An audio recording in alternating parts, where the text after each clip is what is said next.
What's good, everybody? This your main man, KC for L, King Self for Life, Wrestling Takes. I hate doing videos like these, but we listen because of the type of things and the type of times we in, and all of the bull jive that our people constantly have to deal with it on a regular basis. Obviously, I'm the one that's going to have to bring some straightening to the whole situation. Everybody, if people who've been living on a rock, 2 days ago, um, Bianca was posted, as you can see. Her, Rhea, and Cody were posted on the WWE 2K24 Instagram page to let everybody know. Obviously, they on the cover, right? So, as you can see, even though the handwriting is tiny, it said, as you can see, this circus clown right up here said, Bianca doesn't belong, but I guess you got to have somebody black. Then you have people responding and everything. And so, all right, let me go in on this. Everybody who is not black or are black that is not a fan of Bianca, are they racist? I can't say yes and I can't say no, but I can say there are a host of clowns just like this circus clown right here who basically don't care nothing about Bianca. They don't give a crap. They are tremendously super racist and do not care about anybody that's black on the show. I don't care how you look at it. You see, let me tell y'all 100% about what's really going on, what a lot of people in the IWC don't really want to tell the bold-faced truth about. It's because cats like Bianca, cats like Swerve, cats like Big E, cats like Shelton Benjamin, cats like Mercedes, cats like Naomi, cats like Bobby Lashley, Street Profits, New Day. Those type of wrestlers don't belong in this space. You see, this goes way back to when pro wrestling first started. We weren't allowed to be in that. It was a white dominated sport, predominantly white male predominated sport. So, fast forward years down the line, our people constantly getting good. We started getting good. We started to be able to get out there. We can cut promos. We can wrestle. We can tell stories in the ring. And there's a huge sector of the pro wrestling fandom that does not care for that. They would prefer it just be the cats that favor them or have their pigmentation. Like I said, me, I'm cool with everybody. Like I said, to this day, my all-time favorite pro wrestler of all time is the Heartbreak Kid, Shawn Michaels. That man, let me tell you something. When I got back into watching wrestling, watching his run from 2005 to 2011, before he got about there, was one of the best runs ever. Everybody talk about his pro back injury. So this the early 90s to 98, if I'm not mistaken. Michael's just his persona, the way how he just brought things to life. It's like you just gravitate towards that. And I didn't look at the fact that he was a white dude. I just enjoyed everything he brought to the table. For some demonic satanic reason, people just find anything to hate on Bianca, hate on Naomi, hate on Swerve, hate on anybody that does not have their pigmentation. I don't get it. Don't make no sense to me. Now I'm gonna give you a prime example. One of the up and coming stars that's in AEW right now. Her name is Willow Nightingale. Now, my main ace, salute to the homeboy Ariel. He is not a fan of Willow Nightingale. I don't care. We could be together talking about, we watching the show, and my man's be sitting up there saying he can't stand that woman. Now, when he does it, I don't know if he's doing it in a joking fashion or whatever, but me and him, we just go back and forth on it. And he think I hold it against him. No, I could tell that he just genuinely don't like her, and it has nothing to do with her being black. It doesn't. First of all, if you notice, Willow is actually biracial, just like Mercedes is. He's a huge Mercedes fan. He's a huge Naomi fan, aka Trinity. He's a huge Bianca fan. He loves all three of those sisters. But with my guy, I can tell it's all just out of his perspective. He's just not a fan of her work, and I can respect that. Now, this circus clown right here, there's a host of fools just like him. And it's unfortunately fools that look like me that have that same mindset concerning black wrestlers. There is an anti-black mindset that is all throughout the entire world, no matter what. We pull up, cats got an issue. It don't matter what it is. People are upset. People are mad. We like I said, we are good no matter what. We come in, we try to do what we need to do, and people are going to find anything to hate.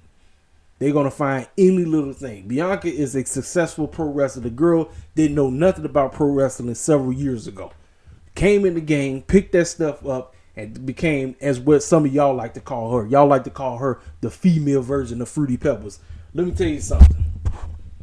If she was genuinely the female Fruity Pebbles, Bianca would be winning year in, year out. She would have as many title reigns as Charlotte Flair. But you know that ain't happening. But this unnecessary hate that she gets, it's just on another level. I'm serious. I'm like, I seen it. I seen everybody hashtag we love Bianca. Bianca, we love you, all this stuff. Even her peers came to her defense. You know, it's just sad that we have to deal with this on a regular basis. I just don't, like I said, I genuinely don't like to bring it up, but we can't because it's always going to be a part of it. I don't care how you look at it. You can sit up and try to go a different way and try to jump around it, but we have to attack the issue.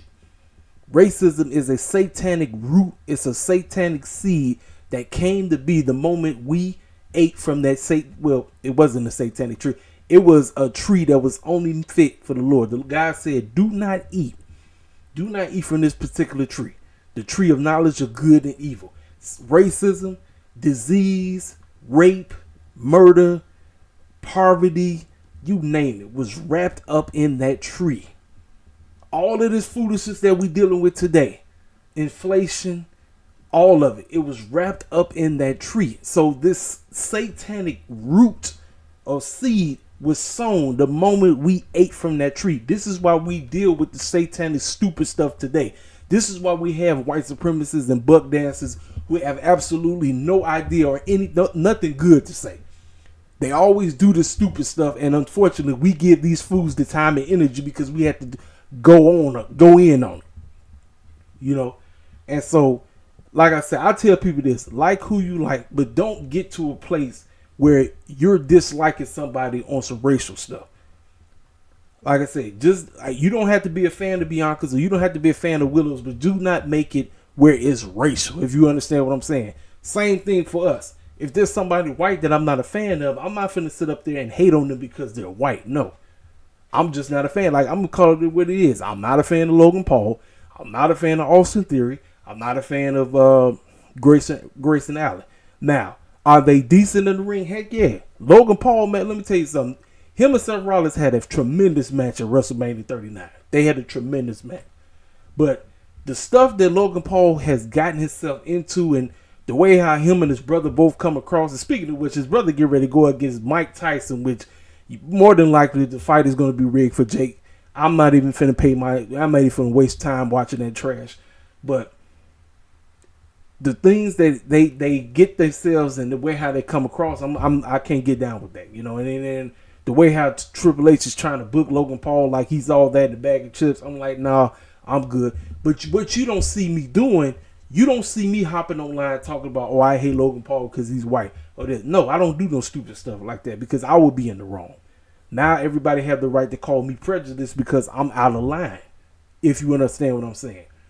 This type of stupid stuff is uncalled for, but we are used to it. I've been a part of the IWC for I don't know how long. Let me see. Let's see. Twitter been around, since 2009, and I started putting wrestling content out, 2018? So right before AEW started, I started putting wrestling content out. I started reviewing videos. So I want to say WrestleMania 34 was, I think, around the time when I first reviewed the video. So up in that time frame, you know what I mean? I was constantly talking about SmackDown, talking about Raw. I might have said a couple of things about Impact here and there, but I did it because I enjoy pro wrestling. I don't care what you look like. If you good, if you can talk on the mic, if you can tell a compelling story, if you have a larger than life character that I gravitate towards, if you could get me to care about you, guess what? I'm jumping on your bandwagon. I'm getting on board. You make me get on board. I'm cool with you. I'm not gonna sit up there and hate on somebody just because they don't share the same pigmentation as I do. And this is what, like I said, this satanic root has plagued pro wrestling as a whole, because a lot of white folk that have the same mindset as this. What is his name? E3 Croc or whatever, whatever his name is. A lot of fans who have that mindset personally feel that we coming into that space because they like, y'all got football, y'all got basketball, let us have this. Or they would say, we got hockey, guess what? We up in there too. You understand what I'm saying? We there too. Like I said, we gonna be there. We gonna be there. Now, like I say, based on the booking and how people are presented, this is where I always go in on. I say the presentation matters. People talk about representation all day. It ain't just about representation. You can have us on the show all day, but if we up there shucking and jiving and bug dancing, guess who's gonna call that stuff out? Right over here. I'm talking about the presentation. Can what you do, what you're doing, gravitate me towards you? One of my all-time favorite wrestlers, Eddie Guerrero. God rest his soul. My goodness. Let me tell you something. When news broke that he passed on, man, listen. And look, he had a serious stereotypical gimmick. He lied, he cheated, and he stole to get his way to the top. But a lot of fans gravitate towards him, especially when he was going after Brock Lesnar. I'm telling you, like, let me tell you something, man. I enjoy pro wrestling because, like I said, I grew up on it. Like I said, Rock and Stone Cold were the first two cats that got me invested in what pro wrestling is today. Fast forward to where we are. I mean, some of the greatest characters: Undertaker, Kane, Triple H with his old silly self, Booker T with his shucking and jiving self, Mark Henry, Mankind, aka Mick Foley, the Basham Brothers. I mean, the list goes on and on. Over in TNA land, AJ Styles, Christopher Daniels, Chris Sabin, Alex Shelley, Scott D'Amore and Team Canada and them, Robert Roode. I mean, the list goes on and on. And I've enjoyed pro. Like I said, if you are good, it don't matter to me what you look like. But for some strange reason, there's a host of cats, and I'm not saying everybody, but there is a host of cats because I see it every day. People might be subtle with it, but like I say, you have to understand, a lot of people talking cold. There is cold language, ladies and gentlemen. If you've been living on a rock, there is cold language. People talking cold all the time. You understand what I mean? So this foolishness that this comment is not, no, yes it was. Now, like I said, there's a host of there's some, and they have a genuine reason as to why they are not fans of hers. But for the most part, some of them are just straight up, flat out racist. I don't care how you look at it. Then you got the buck dancers who got my pigmentation sitting up here shucking and jiving, talking all this foolishness that don't make no sense. You understand what I mean? That's why I say I hate doing stuff like this, but like I say, somebody got to bring clarity to what's really going on. Nobody really want to go this deep on this situation. Like I tell people, like who you like, but don't let pigmentation be the reason why you're not a fan of theirs. Let it be because you just are not cool with the work, with their work rate, or how they're pushed or whatever. Let that be the one thing. Don't let it be the fact that, oh, because they black, I don't like them.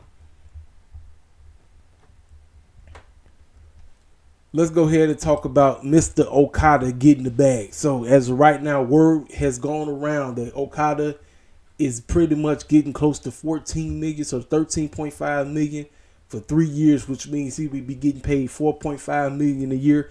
So a lot of people listen, it's mixed feelings because let me tell you something. A lot of hardcore WWE heads wanted him to come to the E. A lot of them, but then now, like I said, he in AEW now. They mad and everything. I'm like, I don't understand. Look, if he would have went over to the E, guess what? We would have got all kind of crazy matchups. Like I said, but again, you also got to look at the booking factor.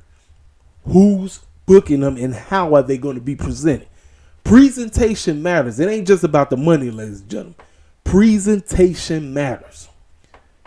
If Okada would have went over there, would he been acting exactly like Nakamura and then be the flavor of the month and then be presented like a joke, or be looking like Tozawa and them? And no, he said no. And like I said, I'm assuming Triple H was like, you know what, we ain't finna pay all this money. You know what I mean? But at the end of the day, he made the decision. He out here hanging out with these two circus clowns over here. You know, I'm like, it is what it is on that. I'm not getting caught up in that. So many fans are getting caught up on the money thing. I've seen people post about it. I'm like, man, hey, he getting paid, man. It is what it is on that. Why y'all? Then let me tell y'all something. You know, so many people do pocket watching. There's a lot of pocket watching going on as of late. Listen, you get your money up. You figure out what you need to do in life so you get your money up and then you can get the bag just like that. Instead of up here pocket watching and hating on somebody to get the bag. Hey, get your money. I ain't mad at Okada. He got the bread. Go ahead, man. Do what you got to do. You feel me? But like I say, that's my whole thing on that. And my final thing before I close this video. Miss Mercedes has got everybody going off again. Obviously, she on her way to AEW. And again, the hardcore WWE shields and other circus clowns who don't give a rat's behind about AEW gonna be all up in her mentions when she debuted this Wednesday. But the one thing from the interview that she just put out got everybody going ham. You got the hardcore AEW heads talking about this is disrespectful to TK. Then you got the WWE shield saying, I hope Tony Khan, I hope he ain't hear this because he might go. I'm like, man, TK shouldn't even worry about what she said. So what Mercedes said was this. She basically talked about she's very grateful for the E, but she had to stand up for herself because there were some things that she just wasn't going. Now here's the deal. After, more than likely, I will return back to the East. She said that. She put that out there. She said, I'm coming here I got some unfinished business. I want to come out here, do what I can to help the AEW locker room, get what they need to get. But she pretty much said, more than likely, I will return back to the E. And you know what? I don't have an issue with that at all. I don't know why everybody's making it a big deal. But again, this is what the tribalism in the IWC does. We make big deals about absolutely nothing. Because I know there is a huge sector. I've said it plenty of times. 80% of the IWC don't give a goddamn crap about AEW. I'm just calling it what it is. It's only like 20% of us that care about AEW. The other 80% is praying and hoping that this company die. And so anytime somebody says something, and it's like a trigger. It's like one half of the sector is going to get triggered and the other half. I'm like, why are y'all allowing this to get you? She said what she said. I'm like, hey, it is what it is. This is why you shouldn't be loyal to any company. And I understand. We know the clowns that control things. We understand that. I know there are clowns that run the E, and we all know there's a clown that run AEW. We all know that. But at the end of the day, you shouldn't be loyal to one or the other. You shouldn't. But again, the IWC and the tribalism of the IWC has got cats where they're loyal to one over the other. No, I'm a pro wrestling head and I cover pro wrestling. It doesn't matter the company. I cover this stuff, so I got to talk about it, even if it's things that I don't like about said company. Y'all know it's a whole bunch of crap I don't care about to eat, but listen, it's WrestleMania time, and you know I'm going to be heavy talking about the things to eat. If it's good, I'm going to say it's good. If it's bad, I'm going to say it's bad. Same thing about AEW. And let's go ahead. I'm going to talk about, salute to my main man. I haven't heard from you in a long time. That's why I was surprised to see all your comments on my latest video. My man, Mr. Marcus Brown. Marcus, let me tell you something, bro. I appreciate your taste and everything, man, but sometimes, man, I feel like you just straight out hate AEW. Bro, I tell you all the time, I say this. I try my best not to be biased or anything. I don't want to be biased. I want to make sure I'm unbiased as possibly as I can. If there are things in AEW that are great, you know I'm going to give it praise. If it's trash, what am I going to do? I'm going to be one of the first ones to tell you it's garbage. I do this for the E. I do this for M. I do this for whatever. I am a pro wrestling watcher and I critique pro wrestling. I'm not finna sit up here and be like, oh, this one is bad, even though they doing their best and they're actually making me care about what's going on. Tony Khan, for the last 2 dates, from Revolution to the fallout of Revolution, got me invested in what's about to pop out now. Rampage and Collision, I don't know. We know how Tony Khan do.